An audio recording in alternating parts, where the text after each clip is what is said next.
What is up, homebrewed Christianity listeners? This is Tripp, your internet guide to nerdiness, the theological steward of your earbud. That's right, this is Homebrewed Christianity, the podcast by Theology Nerd, for Theology Nerds. And today on the podcast, Travis McMaken is here. That's right, Travis is Associate Professor of Religion, Assistant Dean of Multidisciplinary Humanities at Lindenwood University in Missouri. He is also coming to Theology Beer Camp. Oh, yeah! That's right, this August 16th through the 18th in Asheville, North Carolina. That would be the craft beer capital of the Southeast. That's where Theology Beer Camp's going down. Travis is joining me. You should go to theologybeercamp.com. Say, what was that web address? theologybeercamp.com. And get your ticket to join the craft beer nerdy excitement this summer. It's like, take youth camp, divinity school nerdy conversations, and realize that your ticket includes access to a large volume of craft beverages. Hook all that together, and you got Theology Beer Camp. So, and I had a couple people ask questions. They said, so when I get my ticket, I don't have to go and then spend money to drink beer all day. No, you don't. That is taken care of by the fine breweries that shape Asheville, North Carolina, and especially our host brewery, Habitat Brewery and Commons, where the venue for Theology Beer Camp is there. It's going to be going down. Next question I get asked about Theology Beer Camp is, so how much theology is there? Is it really a large amount of touchy-feely stuff? Like, how many times do you get people to walk the aisle? Like, I mean, what's it like? Well, see, here's the thing. This is an event for theology nerds. So we have, like, theology talks. We play theology games. We have theology discussions. We have theology breakout sessions in different breweries across Asheville. I don't know. There's lots of different discuss, drink, theologize, listen, learn, boom shakalaka. And the evenings is always shaped by a whole host of parties, a whole host of excitements. And I can't even tell you about everything that's going to go down, except that Travis is going to be there. Robin Henderson Espinosa is going to be there. And wait. I forgot. We're not announcing other details until May. But once May gets here, the ticket prices will have gone up. So you want to carpe diem tickets. Plus, it's going to sell out anyway. So if you want to go to Theology Beer Camp, you want to do it, go ahead and get your ticket now and get ready. So now, about this conversation you're about to hear with Travis. It is about his book, Our God Loves Justice. Our God Loves Justice. That's the title. It is an introduction to Helmut Gollwitzer. That's right. The book is. And you may be saying to yourself, well, Helmut, that's a cool name. Do you want to get in a fight with anyone named Helmut? No, I don't. But this is not about a boxer. This is about a theologian. And the book's great, for one. Two, Helmut, which I'm going to try to say as many different ways and repeatedly, because it just sounds fun. It's not just an introduction to his life and thought, but it is the retrieval, the insertion of his life and thought into our contemporary context. So one of the cool things about this book and what Travis does is set his life and theology in the context of our current religious political situation and says, hey, American church, there's this really cool theologian from the 20th century who's got something to say today, and if you get your ears pinned back, then maybe you'll learn something. So, yeah. Now, before we jump into the podcast, last little note. I want to say thank you to all the people that are members of the Homebrewed community, because they're the ones that, well, make this entire thing possible. And if you've been saying to yourself, what When am I going to join the Homebrewed community? The answer is right now. Go to homebrewedcommunity.com. You can sign up. You help support the podcast. You keep theology coming right down to your earbud on the reg. And you get to connect with a whole Homebrewed community. And the thing is, there's so much exciting stuff coming for the members that, I just think if you've been on in the anxious bench, like in the revival preachers, they were like, if you're about to come to Jesus, get down front. And that way I can spit at you when I say stuff about blood and spirit. And if you're on that, but for becoming a member of the Homebrewed community, this is the time to do it. All right? Go to homebrewedcommunity.com. It'll be grand. So here's Travis. And you're going to like this so much, you're going to say, I'm going to Theology Beer Camp. All right?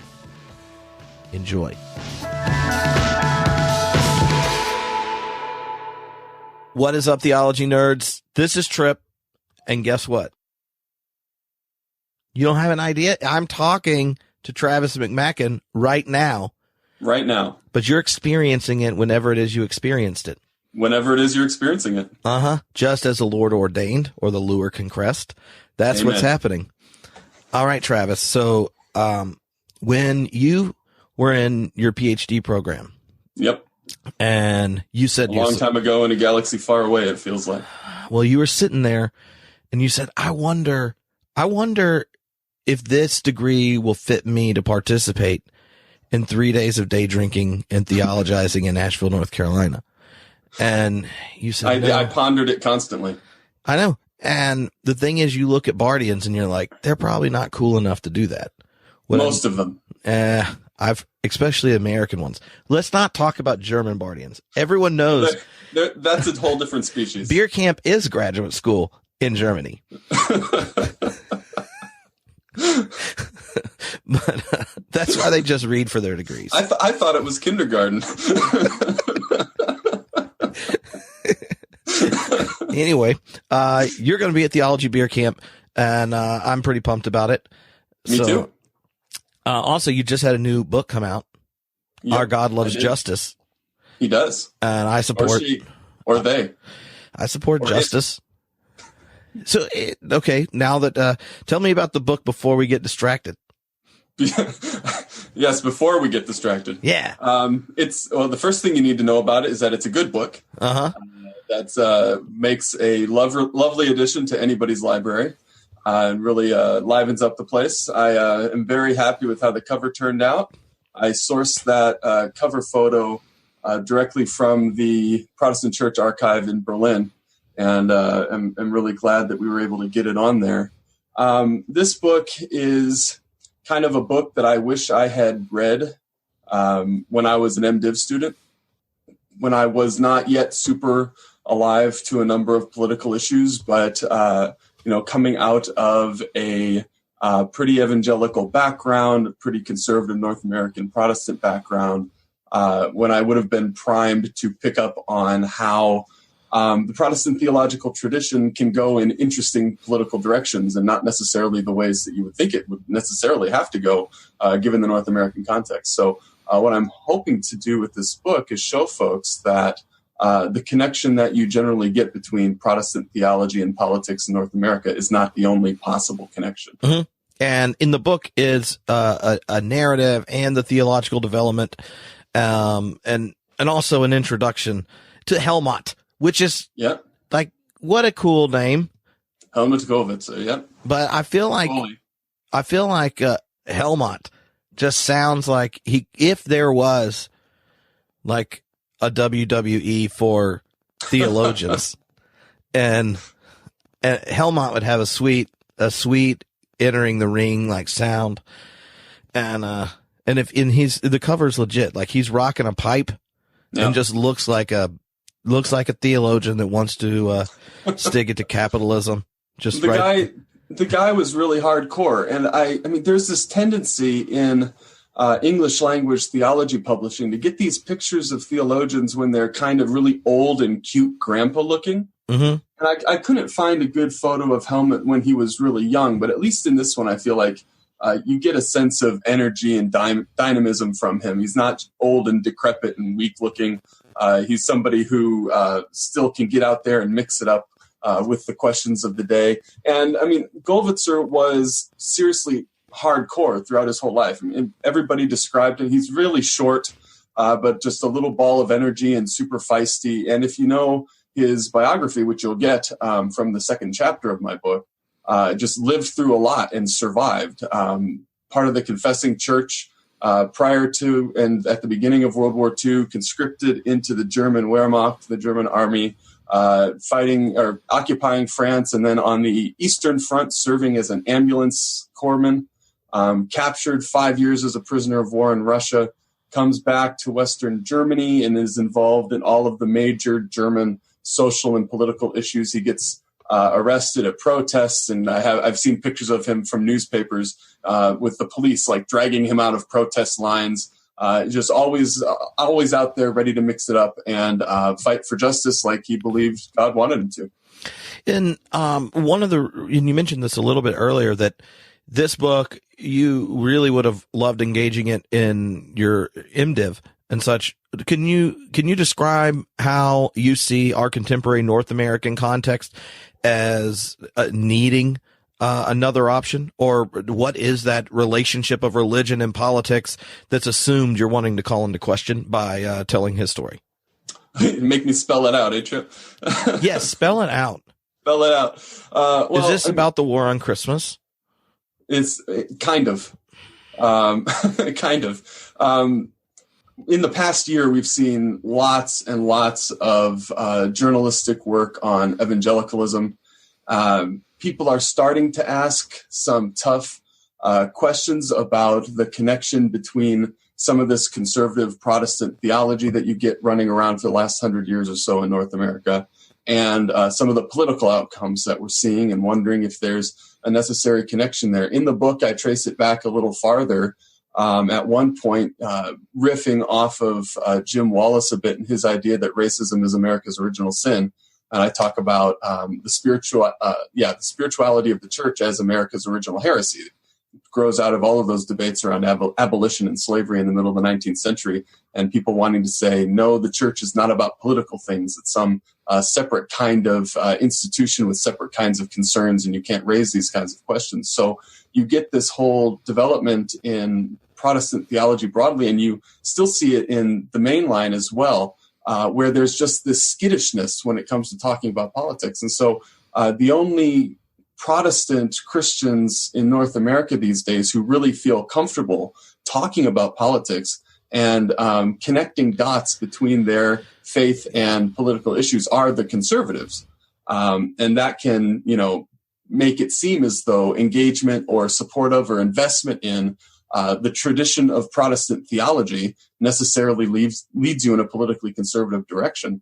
I don't think it does, and I think Gollwitzer is a great example of somebody who's deep in the Protestant theological tradition, takes it very seriously and values it very highly, and ends up going in a much more progressive direction with it politically. So when, from his perspective, what are the ideas when you kind of first got tasked with writing this book that you thought are, the most pressing ones for American Christianity to wrestle with?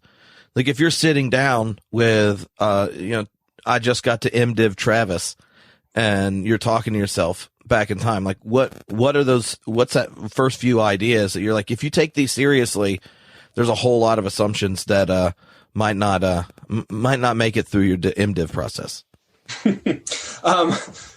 So basically what happened to me is I had to work my way through the theological tradition and then start connecting political dots to it. And I think somebody equipped with Gollwitzer will start seeing those connections earlier on as they're working through the tradition, just the same way that he did. One of the key issues for me that I bring up in the book in connection with dialectical theology and politics more generally is that in dialectical theology, you only speak of God as a result of an inventive encounter with God.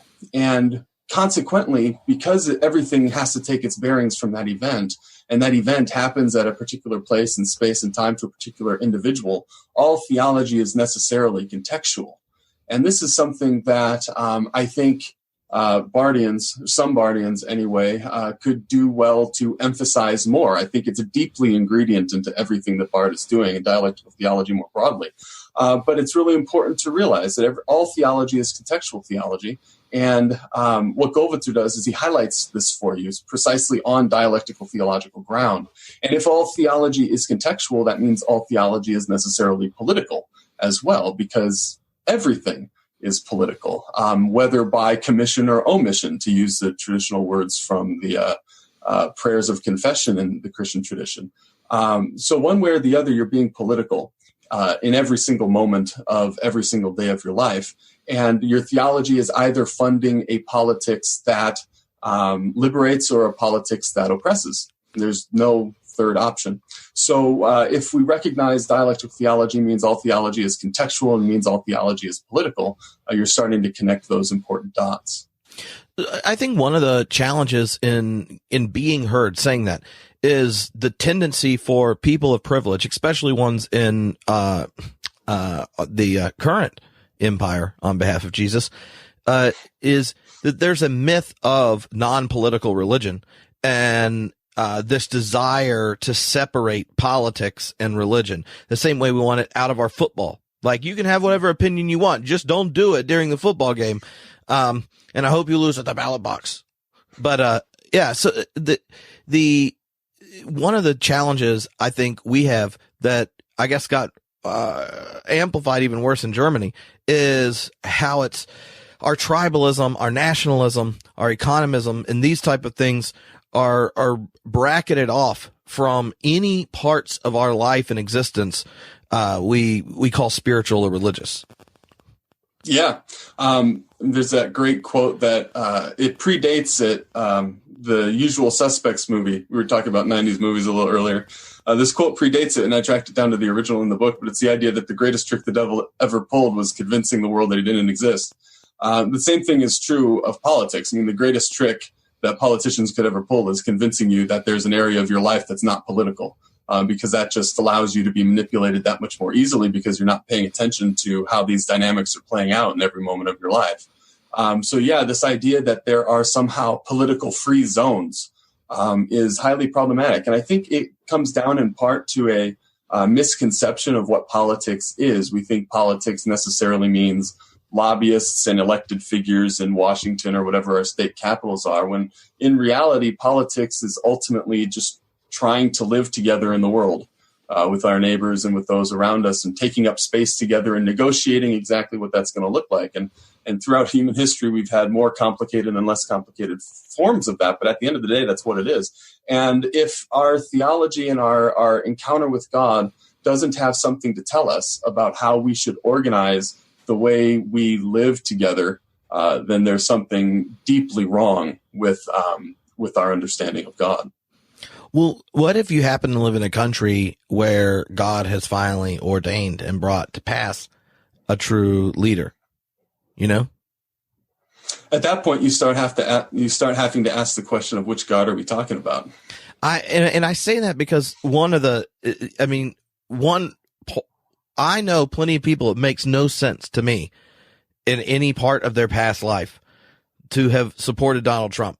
And if I ask them why, they will tell me some experience or event they had where now they know this is who God wants, and they would like him to tweet less. They don't support his personal morality or whatever they want to say after that. But their justification is that they had some spiritual event where they realized God's hand is upon him. And so how does that not sound too similar or too connected to what dialectical theology is doing? Like, I could just imagine them saying, like, yeah, thank you, Travis. That's what happened to me. It's all contextual. And in this context, I already know the good Lord put his hand on the Orange Menace. Yeah, I get this kind of question a lot. And if you're going to make theology and ground it in encounter with God, this kind of event of encounter, then how do you sort of regulate speech of God and enable or enact any kind of critical norm? And I think, just practically speaking, it comes from being part of a tradition. And we have scriptures as the foundation of that tradition, and that tradition continues through thousands of years in many different countries, both inside and outside, many different empires. And at the end of the day, that enables us to have an argument about whether or not we believe that we've encountered the same God as some of these other folks. And personally, the phrase that I've been using is that the God that Christians worship is a God of life, love, and liberation. And you can see this all the way down through the line, through the scriptural and post-scriptural traditions. And so if you're encountering a God that isn't a God of life, love, and liberation, then you've got the wrong God. Now, when it comes specifically to the American context, I think a lot of what we have going on, and you know, the religious scholar in me comes out, people have the sort of experiences that their understanding of the world predisposes them to have. The sort of experiences that their understanding of the world predisposes them to think are valuable. It's just how our minds work as we go about structuring our lives in the world and encountering the world. So it's not surprising to me that in a version of Christianity that has become so invested in propaganda surrounding a few ostensibly absolute moral positions, and around this whole idea of culture war and the war on Christmas, like you said, where there's this deeply ingrained us versus them mentality. And ultimately, this comes back to the idea that such a thing as a Christian worldview or even the Christian worldview exists.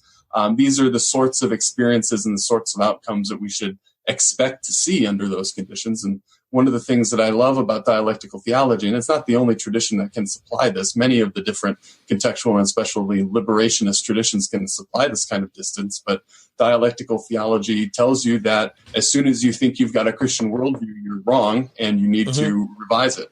But yeah, this conflation of Christian faith with the idea of worldview, a basic Christian orientation to the world, a certain collection of moral positions, and then a certain collection of political positions. All of this is radically undermined by the idea that all of our speech of God needs to come out of the event of encounter. So dialectical theology reminds us that Christianity is not about worldviews. Well, one of the things you said about the Christian God being one of life, you didn't say liberty in pursuit of happiness. So I don't know if you notice that, or if you just went straight with John Locke, then it's like life, liberty, and personal property. I came close. I said life, love, and liberty, right? And liberation. Yeah. So I think there's some overlap here that we can make good propagandistic use of. And one of the questions I think we really need to ask those in our communities is, when we use words like freedom and liberty, what exactly do we mean by freedom and liberty? And is it just a sort of freedom from restraint, or is it freedom to pursue a certain vision of the common good? And who are we going to include in the conversation when we work through what that vision for the common good should be? In that sense, who has freedom and who has liberty in our society? So I think that's one way that we can engage in the American political discourse and begin some of these conversations. But yeah, it is slightly different than some of those American Bible texts. Maybe you know Stephen Prothero from Boston University, his book on the American Bible, those key texts coming out of the last few centuries in America that shape our political imagination. So yeah, there's some interesting connections and yet departures there. So maybe you could talk about Helmut and Karl hanging. What's their relationship, and where were the parting of the ways? In terms of parting of the ways, I mean, there was no major parting of the way. Barth was fully supportive of Helmut's nomination to replace him in Basel when Barth retired. And in fact, the faculty elected Helmut, but the Minister of Education in Switzerland vetoed it They were worried about Gollwitzer's politics and in the delicate balance between East and West at the time. In that regard, Helmut was much more politically outspoken than Barth was in Barth's last decades. And part of that has to do with Gollwitzer's location in Bonn, the seat of the Western German Republic, and then in Berlin, which was itself a divided city. So he was on the front lines, as it were, of these major social and political issues. And from that context, and especially through engagement with his students, especially in Berlin, he took a number of very clear stands on important issues facing Germany at the time. Barth's in Switzerland. It's a different political climate there in the immediate context. And then Barth being who he was, there were different people wanting different things from him at the international level. And he decided in my reading that the best thing to do would be to be quieter on these sorts of things so that he doesn't give propaganda fodder to one side or the other. So there's kind of a different mood in some of those decades between Barth and Gollwitzer, but I wouldn't say a basic disconnect or anything like that, or a departure. Well, they're both they're both democratic socialists, and I think one of the things I remember happening in divinity school is when you realize almost every theologian anyone reads on purpose, they're all socialist. Then you go like, what's up with this? Because in high school, when I got into Paul Tillich, I found The Socialist Decision at a used bookstore. Yep. And I thought Paul Tillich's hardcore. And then I found out, nope, kind of just if you professionally study Christianity and are asked the question, how would you imagine the gospel speaking into our political and economic life together? There's some type of democratic socialist.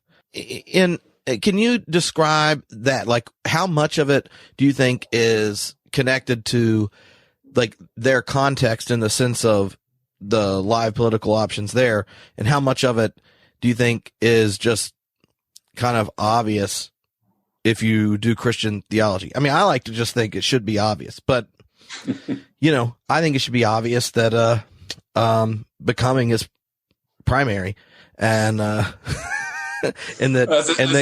subjectivity goes all the way down. As Eberhard Jungel famously titled his book, God's being is in becoming. So the emphasis on becoming is something that process theologians and those of us in the dialectical tradition have a lot of things to share on. I tend to think it should be obvious as well, but of course it isn't. And I believe it isn't because we've had hundreds of years of obfuscation by the privilege of capitalism and being caught up with that, on top of thousands of years of obfuscation being caught up in empire, going back to the conversion. I'm not convinced he was ever properly converted, but the conversion of Constantine. And Gollwitzer has a great line about this. He says that oftentimes this is taken as Christianity's triumph over paganism, but in reality, it was paganism's triumph over Christianity, and Christianity just bought in to a number of these values of empire that it then legitimated and supported and extended. So we've got a long history of facts on the ground getting in the way of what I would think are the tradition's best insights that push us in this other kind of direction.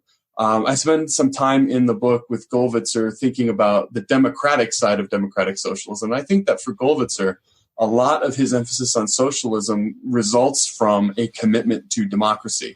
And his position is that you don't really get a democracy unless you have a socialist economy, because without some kind of material equality, you're never going to have political equality. And I think we see this playing out very much in our own time in the United States, as well as in our history with the Gilded Age and the progress of the 20th century, especially if you watch how society does in the different progressive tax schemes, and as that shifts, what happens in society and social programs. But for Gollwitzer, if you don't have some kind of basic material democracy, you're never going to have actual political democracy. And I think that's a very key insight. I mean, money is power, resources and privilege equates with power. And if you don't have a level-ish playing field, there's no way that everybody is going to be involved in the decision-making process and shaping what it's going to mean for our society to pursue a common good. So I think that's something really valuable that Gollwitzer can help us provide some clarity on, is when we're talking about socialism, we're talking about a way to organize an economy. And it's a way to organize an economy that's divorced from privileging a few at the expense of the many, and instead trying to care for the many. And that this fits perfectly well with democracy. And in fact, you probably need it if you're going to have a real and stable democracy. And I think one of the things that American, and you put this, I think it's in the first chapter, that out of the perks of being in charge post World War II into the Cold War, that the United States basically just eliminated large numbers of live options that continue to exist in other parts of the world. So what is progressive here can really come across as pretty center right a lot of other places. And yep. And I think it's important for the church today to realize that, I mean, if you have a global church and the major problems facing all life on the planet are things you don't see getting fixed by nation states figuring out how to redistribute correctly and to assert rights of their own citizens to each other and that type of thing, like if the mechanisms of nation states don't even have immediately obvious ways of handling like climate change and things, then it's like doubly destructive that we're stuck with a political imagination that's so narrow and so blindly committed to global capitalism. Mm-hmm. And all of those problems facing the global church that you mentioned, not only are they exacerbated by capitalism, but in many ways they're directly caused by it. I mean, capitalism is nothing but the system that legitimates a few people extracting value from everybody and everything else, and appropriating that value for themselves primarily at their own discretion. I mean, you extract value from your employees, you extract value from society where you try to market your products and get people to pay absolutely as much for them as you possibly can. You extract value from natural resources, which is one of the primary problems with global warming and the ecological conditions that we're in. So capitalism has in many ways created most of these pressing problems. And to think that more capitalism is the solution is a particular kind of insanity, I think. But it's an insanity that has gripped most of the population in Western countries. Do you think there's one of the challenges facing progressive Christians is figuring out how to offer alternative visions when part of your allegiance is to an institution older than the market you're complaining about? I think that definitely is a challenge. And also trying to communicate that vision to people who are deeply invested in this Protestant theological tradition and are used to seeing a different vision expressed as the natural outcome of that. And that's, again, why I think Gollwitzer is so helpful, because he gives you the tools and teaches you how to talk about the biblical texts and these sorts of things that make it easier to have conversations with those folks and say, hey, this might not mean what you think it means necessarily, and here's some other ways of envisioning it. And that does not mean that you have to leave your whole theological tradition behind. I mean, one of the things that you find so often in the mainline, and I don't think that it's a bad thing necessarily, like openness to other religious traditions and other intellectual traditions. I think that's a fundamentally positive thing, but too easily it means, or too often, one of the reasons why people go looking at those other traditions is because they become convinced of the bankruptcy of their own. And I think a lot of times that's politically motivated. They've seen the politics that have issued from this tradition. And so you get this fundamental gap growing between more progressive Christians and the more conservative Protestant Christians. And somebody like Gollwitzer can help bridge that gap, because he shows you that you don't necessarily have to have the conservative politics, and you don't necessarily have to depart from the Christian tradition to get, politics that you're more comfortable with. Mm-hmm. So is like when you were going through the whole process of reading, researching, and such, like what were the moments in his life that you were most excited to tell, like things that that didn't make the Livingston summary of his life and thought? It was entirely a process of discovery for me. I did not know Gollwitzer very well when I started. And I went to Gollwitzer kind of out of a personal need when I was becoming awake much more to political issues right at the end of my time as a PhD student. It was at the very end of the Great Recession, and we were starting to see that the benefits of the recovery from the Great Recession were going to the top 1%, not to the rest of us. And I was, thinking that maybe that was a bad idea. And I was helping George Hunsinger teach a course on Barth at the time in Princeton. And he kind of pointed me to Gollwitzer and said, hey, you should look at this guy. Because, of course, George knew him already. And I did, and just kept reading and found Gollwitzer articulating the things that I had begun intuiting, but didn't have a way to articulate yet. So I got deeper into Gollwitzer, started doing little things on him until my editor, Mike Gibson, at Fortress said, hey, you probably should do a book on this guy. And that's when it really started. So I really started from scratch with Gollwitzer and spent the last 7 years or so trying to become familiar with him. And so getting to know him at that personal level from his biography, it was just one discovery after another, finding how closely connected he was with Barth in the early 1930s, to the point that he was involved in the decision-making process to put small print in the church dogmatics. Mm-hmm. Some of the neat little bits like that, or that Barth called him in the middle of the night and woke him up when Hitler had been named chancellor in 33 or 34, I can't remember right now. But those little human moments, or when Barth stops Gollwitzer in the hall one day and says, Herr Gollwitzer, I heard you were singing the Internationale last night, the anthem of the International Workers' Party, the socialist anthem. And Barth says to Gollwitzer, you've come a long way, because he knows Gollwitzer comes from a conservative Bavarian pastor family and was deeply involved in German nationalist youth organizations, but now he's going in a different direction. So all of that was a process of discovery and getting to know him, and really finding in him a model of somebody who did their best to find their way in difficult circumstances, and then to help others find their way as well. So you have two appendices that have well, I don't know what you call like a sampler, a taste of the Helmut, taste of Gollwitzer. In one of the articles is "Must a Christian be a Socialist?" and "Why I am as a Christian a Socialist." Did he title it that strong for clickbait purposes, or? Those are his titles. So this predates clickbait, but you get kind of the same sense. I mean, he's not shy about what he's trying to say, and he's putting it right there in the title and hoping that people will pay a little bit of attention.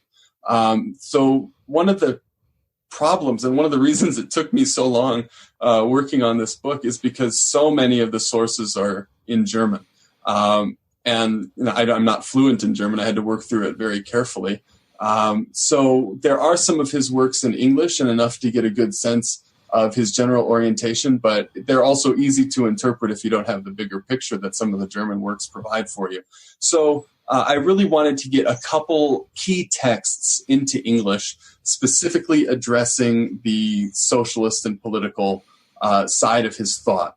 You really only get bits and pieces and snippets of this in the process with the other works of his that are in English, like a couple books of sermons where it comes out here and there, or his Swan Song lectures, The Introduction to Protestant Theology, which is poorly titled in English to even hide some of this. I mean, really the title should be A Theology of Solidarity, which gives it a whole different aspect when you pick it up and what you expect to find in it. So I wanted to get a couple of these texts into English that very clearly lay out the broad contours of his thought on why Christianity and socialism go together. Mm-hmm. And did you feel that Satan was working through you when you translated these and are distributing them to the masses? I can honestly say that I did not, in fact, feel that Satan was working through me. Oh, I don't know. I mean, can you smell sulfur when it's nearby?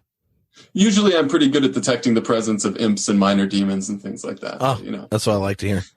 I grew up evangelical after all, right? We get trained in these things. Well, I mean, there's different types of training people get. That's obviously an excellent one to have. It has its uses. So, what is like, have you emailed Donald Trump and thanked him for continuing to make your book so relevant? I have not. I mean, I feel like an open letter to Trump and be like, look, you don't have to keep helping me. I've decided if my book makes no sense in our context because things are just so great, my head spins. That's okay. Like, I mean, as disgusting as so many things in our public discourse are right now, Trump is not the problem. Trump is a symptom. Mm-hmm. A much deeper problem. And even though with somebody like President Obama, who I have a great deal of respect for because clearly he is a decent human being at that kind of personal level. Plus complete sentences. Complete sentences, that's a plus. But he has a certain kind of dignity, and I have respect for that. But even under his administration, we had a number of very problematic policies, both in terms of military policies, foreign policies, domestic policies with economic issues and things like that. I mean, the tide of neoliberalism has been flowing in for decades, since the 1970s, and really what is a concerted effort by the people who stand to benefit from the privatization and capitalization of everything in our society. And people like the Clintons and people like Obama did precious little to try to stem that tide. Because so maybe again, you can define that a bit. I know that people regularly use the word neoliberal, and then a lot of people go, and what's that? Like, is that like neo-orthodoxy? So liberalism is yeah. It's not a Schleiermacher revival theology thing. No, liberalism is the political philosophy that suggests that individual freedom is the highest good. And you think about the slogan from the French Revolution, liberty, equality, and fraternity, kind of the watchwords of liberalism. So you organize your society to give people as much freedom and equality and liberty as possible, or fraternity. The thing that you get, though, as liberal societies develop, is they regulate. They embrace capitalism, but they will regulate it because they're self-consciously trying to impose some of these other values that are really left over, in my view, from Christian values that are just floating around in society. What you get much more recently in our increasingly globalized world is those values don't mean what they used to. They don't have the same kind of force that they used to. And so in the absence of those kinds of values, liberalism can't supply anything else. They don't have anything else to offer. And so you end up with neoliberalism, which basically says, well, the only value we really have left is thinking that this economic system where some people are privileged is a good idea. So let's just try to use that as much as possible.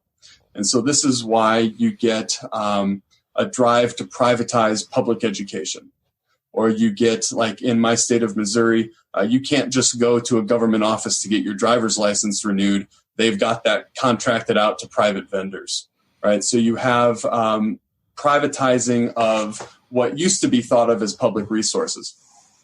And basically, the neoliberalist logic says that you're going to imply market rules and market dynamics and private market logics, capitalist logics, basically, to absolutely every sector that you can get away with. And so really, public libraries are one of the few places these days where you don't have that logic is being held at bay. Mm-hmm. Higher education. I mean, the problems that we are seeing in higher education over the last decade coming out of the Great Recession, that really was the crisis that put the nail in the coffin for higher education as we've known it up to that point. And what we're seeing coming out of that is all this emphasis on data-driven decision-making, being able to articulate return on investment for your investors, i.e. your students, your consumers. So we've had a huge shift in higher education in the last decade as neoliberal logic gets applied. So it's the sense that to solve any problem that we have, the proper solution is more capitalism. And again, a foreclosing of the imagination to not be able to understand alternatives, imagine alternatives, articulate the value of alternatives, because ultimately at the end of the day, we need to demonstrate that we're able to make money. Well, in one of the things that strikes me is, or maybe it just annoys me, is that progressive people tend to think somehow the technocrats that succeed and are nominated and funded at a party level are somehow going to decide to do something against their well-being, that would cost them not just power, but the position they're in. And that, like, not just the neoliberal stuff, like when my progressive friends are shocked to find out Barack Obama is good at using drones, I'm like, there's a reason Jesus told Satan no to being in charge of Rome, because he knows what comes with the office.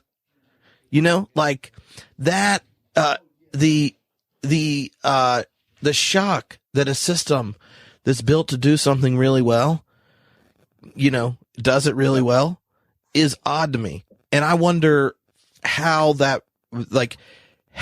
you see the church both, I don't know, pragmatically engaged to like not suck complete nastiness, and how you participate in the state and politics and such, but also how is it revolutionarily engaged to move towards changing the terms? Does that make sense? I feel like, yeah, there's a lot there though. It makes me think of when you're connecting it to Jesus and the temple in the Roman Empire. I tell my students that the Romans were good at two things. They were good at killing people, and they were good at building roads. And they used their army to do both of those things. And that's kind of the legacy of the Roman Empire. Well, if you think about the American Empire, we're good at two things. We're good at killing people, and we're good at making a lot of money for a very small number of people. And guess what? We use our army to do both of them.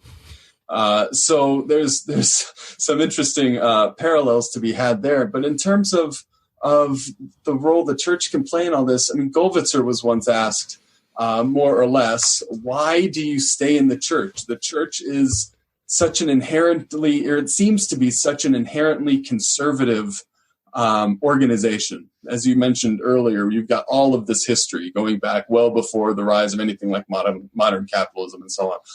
Why stay committed to this institution that has so much baggage? And Gollwitzer said, because it's an established grassroots organizing platform, and I might as well use it until they chuck me out. So that's kind of my approach as well, for the role that the church has to play. I mean, you've got the opportunity to get in front of people and paint a vision of the common good and for what human life together can be like, week in and week out. And there just aren't that many opportunities like this in our society these days. So it can be a very valuable tool. And I think the politics in North America for the last couple decades have demonstrated that this can be a very valuable tool. Now, I think it's been used wrongly over these decades, but it definitely seems to work. So if we can push the conversation in the church in a different direction, I think it's possible to have a significant impact. Now, you also asked about revolution. One of the things that I learned from Gollwitzer, or at least learned by reading Gollwitzer, is that when it comes to the question of whether a system should be overthrown, it ultimately comes. There's the question that ultimately arises is the question of violence, and whether or not it's going to be fitting to use violence or to involve a society in violence to overthrow this oppressive social order. And Gollwitzer helped me see that in any status quo, there is already a great deal of violence. And it's sanctioned violence by the state or by the keepers of the status quo, so we don't often see it, and we aren't often aware of it as violence, but it's there. And when you're talking about revolution and whether or not a system needs to be fundamentally redesigned, the question of violence ultimately comes down to the people who are the keepers of the status quo. They're the ones who will decide whether or not a great deal of violence is involved, because it comes down to the length that they're willing to go to protect the status quo. So when we're talking about revolutionary situations, I think it's important to identify where the moral question actually rests. And for my money, it rests on the people who are in charge. They're the ones who ultimately make this decision for good or for ill. And so what's the other important consideration that I learned from studying Gollwitzer is, if there's going to be some kind of a revolution, it has to be by the oppressed and for the oppressed. And it's not enough for a bunch of middle and upper middle class, white, progressive Christians to say, no, we need to overthrow a social order, when so much that can go wrong in that process is probably going to hurt the same people who are getting marginalized now. They're going to bear the brunt of it. Mm-hmm. So if there's going to be any kind of movement like that, it really needs to come from those communities who are most oppressed. If they decide that this is intolerable and something has to change, then it's the job of the rest of us. And Christianity in North America is primarily a middle-class phenomenon. It's the job of the rest of us to support that and say, okay, we hear you. What can we do to help and support you and change the situation? So you get, in the past decade or so, we've had a couple different movements that I think really are part of that conversation or part of that process. And I'm thinking about Occupy Wall Street now, 7 years ago, and more recently, the Black Lives Matter movement. This is coming out of communities of people who are oppressed by the status quo and saying that this is no longer tolerable. Unfortunately, large sections of the North American church has not supported them in this social complaint. And I was reading James Cone recently, his book on Martin Luther King Jr. and Malcolm X. It was a really fascinating read. But one of the things that he emphasized in there is how important it is to be able to change a conversation, and that you can engage in all kinds of different propaganda techniques and different sort of protest strategies. But what you're ultimately trying to do is change the conversation, change the imagination, and shift public perception.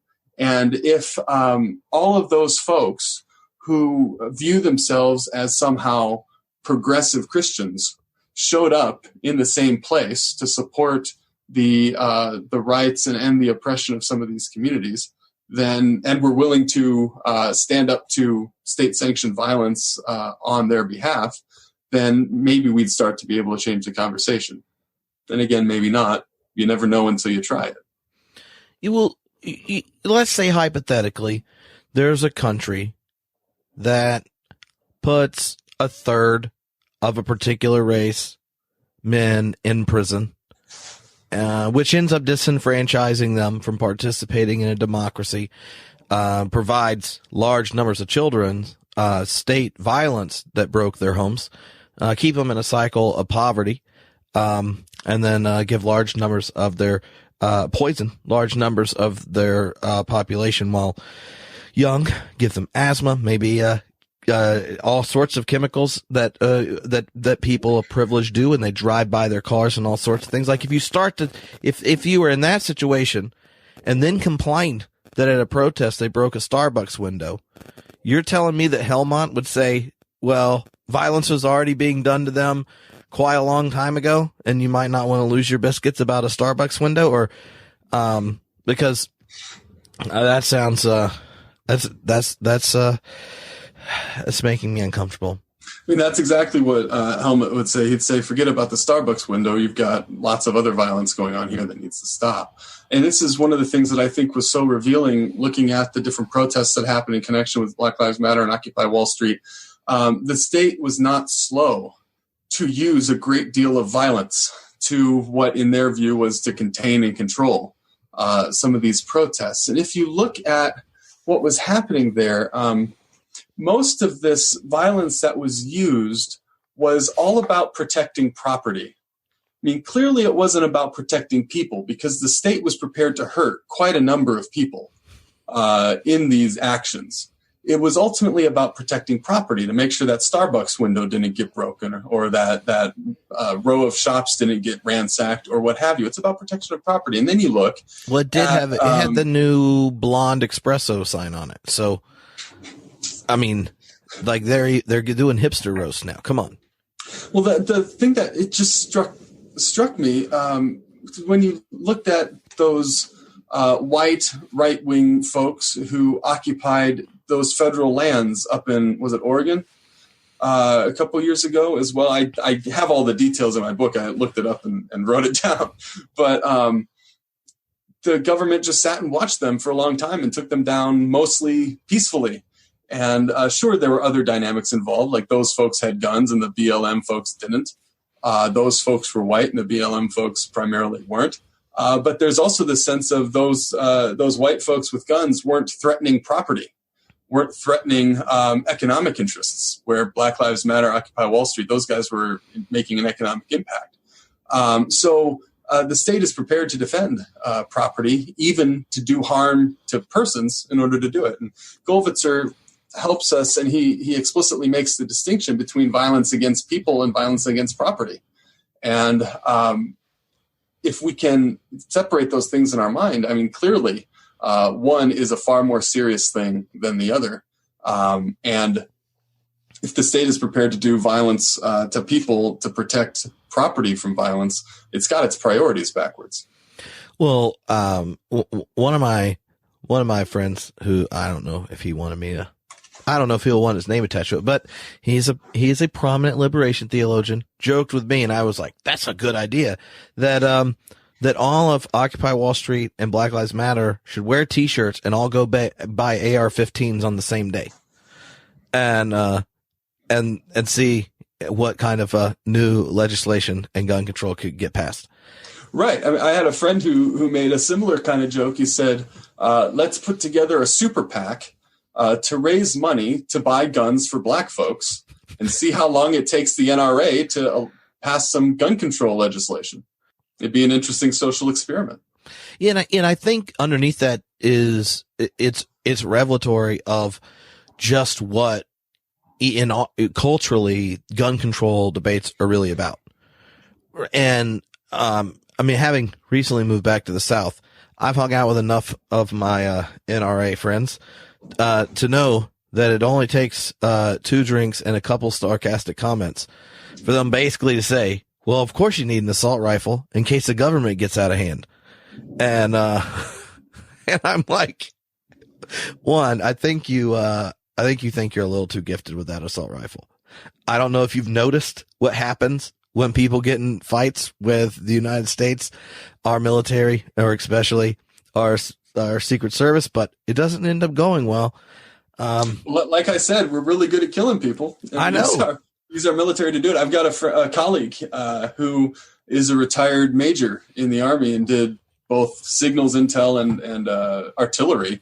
And whenever he encounters this sort of thing, he just laughs because, I mean, people just don't understand the things that our military is capable of. And to think that a few militia members in their 50s with beer bellies and AR-15s running around in the woods of Tennessee are going to pose any kind of problem at all should the U.S. military's might be turned against them.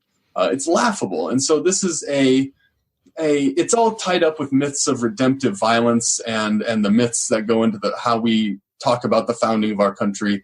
And people are prepared to sacrifice a great deal of our social common good to maintain these myths instead of demythologizing them, as my good friend David Congdon would like to talk about.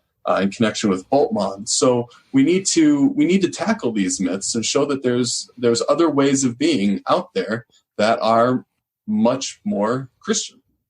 So one of the questions that came up, I think it's in the last chapter, about the relationship of confessional communities and the role of confession and such, that I started thinking about is, and this doesn't, you don't have to really answer on behalf of Gollwitzer, but yourself, like what, how does the liturgy, the language, the stories and narratives and such of the confessional community, how do you see it changing its shape in a culture that is growingly pluralistic and growingly ambivalent around the God question and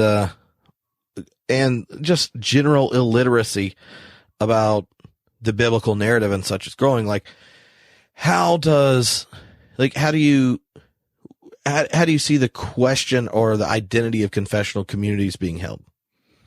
I don't like to predict the future. But one of the neat things I think about a dialectical theological approach, and I bring this out in the last chapter, is instead of kind of doubling down on church institutional structures or liturgical traditions like some theological groups are doing these days. I mean, dialectical theology wants to tell you that the church is an event. It's something that happens, just like faith, just like encounter with God. And for Gollwitzer, the church is a political event. If there isn't a certain kind of political connection being made, then you're not actually dealing with the true church.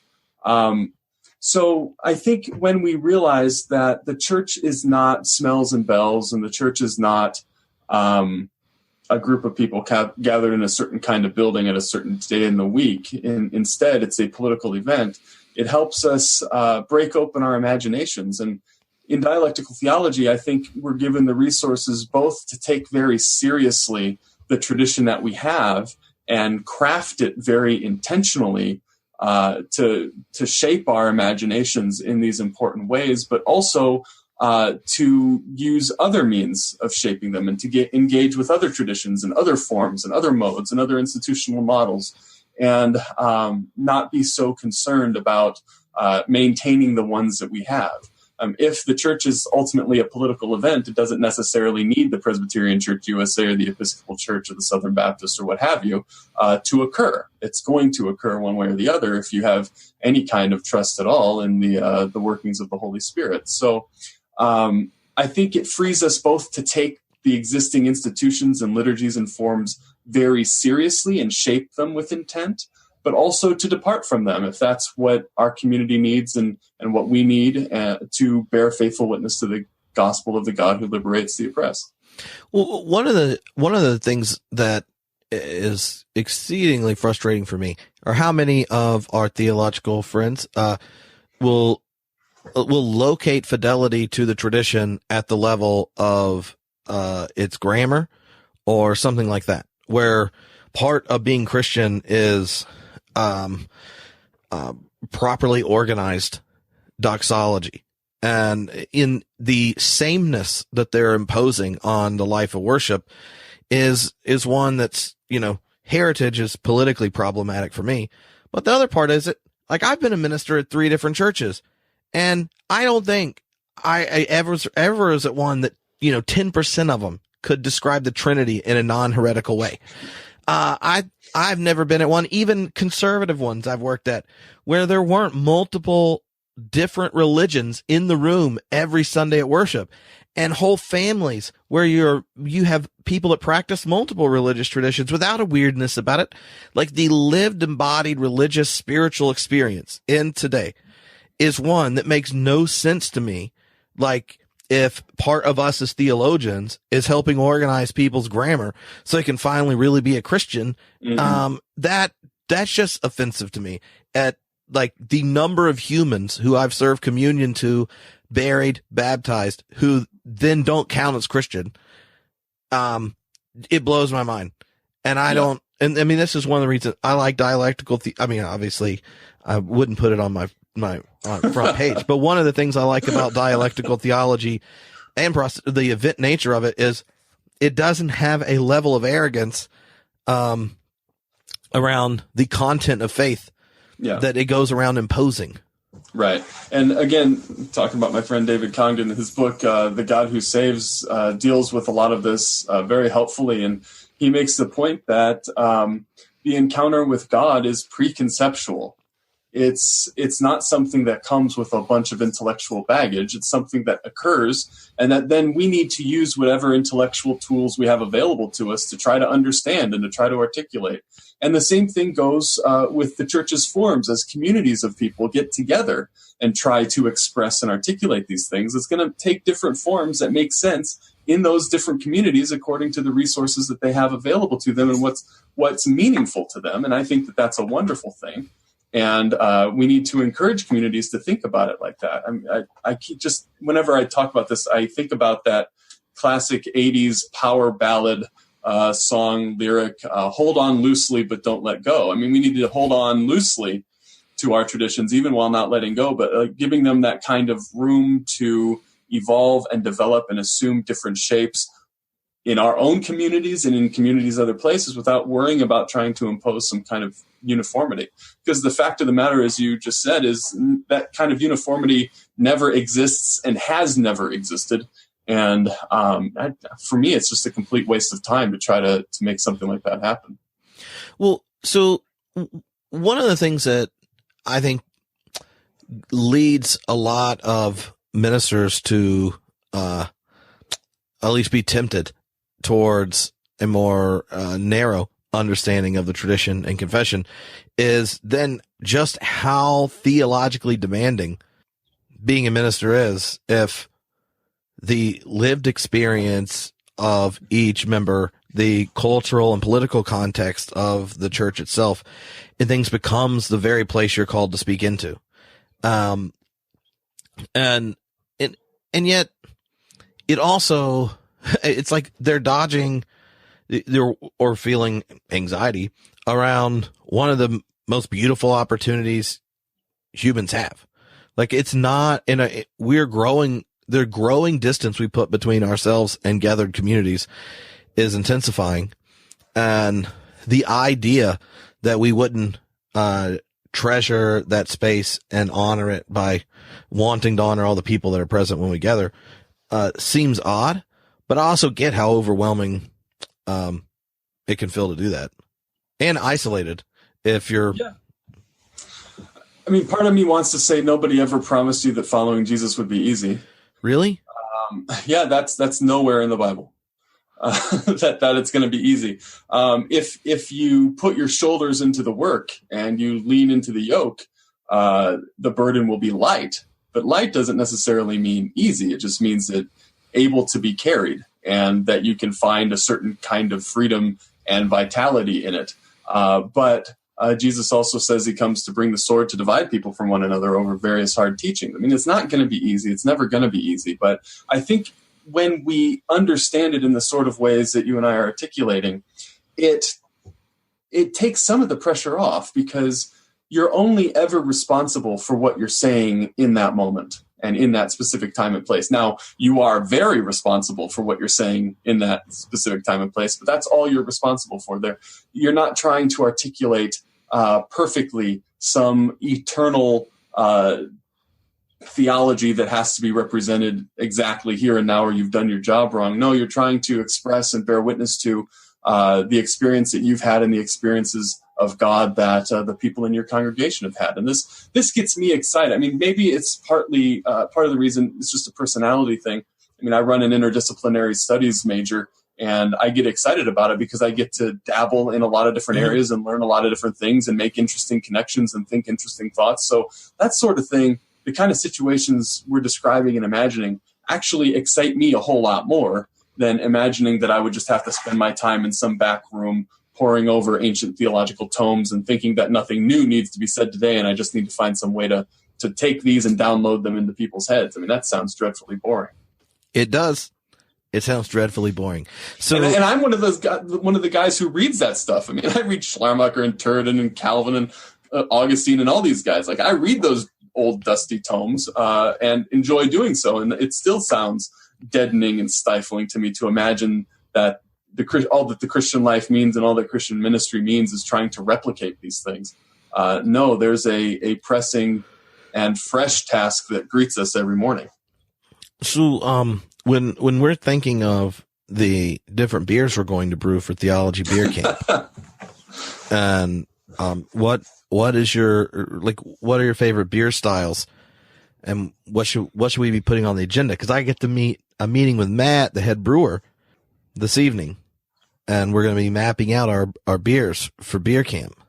We're going to special beers. I feel kind of bad admitting it, but I'm not much of a beer drinker.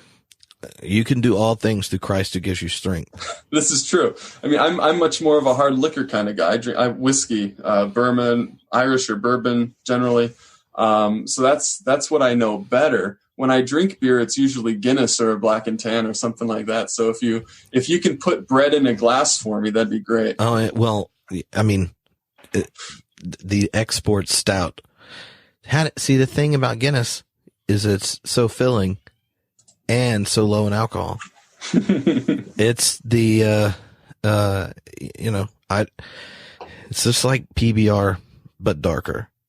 And, I think it's important to. But you know what? I have complete confidence in you and your abilities as a brewmaster. And when we get down there, you're going to be, I'll let you craft me a beer menu. And I will try them. They're also on the stage. This is a secret. On the stage underneath the table tends to be where people leave bottles of liquor they fill up throughout because venues, usually the insurance policy doesn't want liquor. I can see why this is secret. Yeah. Yeah. I mean, it's a pretty open secret, but it's an official secret. Like, it's officially a secret. We don't acknowledge it. You can neither confirm nor deny. Yeah. Nathan, who's, works for Homebrewed and stuff. He'll drink sours and like really big beers and things, but he leaves, scotch under the table, and Pete always would leave gin. And, I'll look forward to attempting to discern whether or not this myth is actually true about the liquor under the table. Well, good. I will report back to the listeners of Homebrewed Christianity at some future date about my researches. Yeah, the bad part is when the minister from out of town who hasn't drank in years, but since he's not in the town he's a minister in, he decides he's going to drink. And then his body's like, well, I haven't done this in a while. And it's like lunchtime and he's glowing.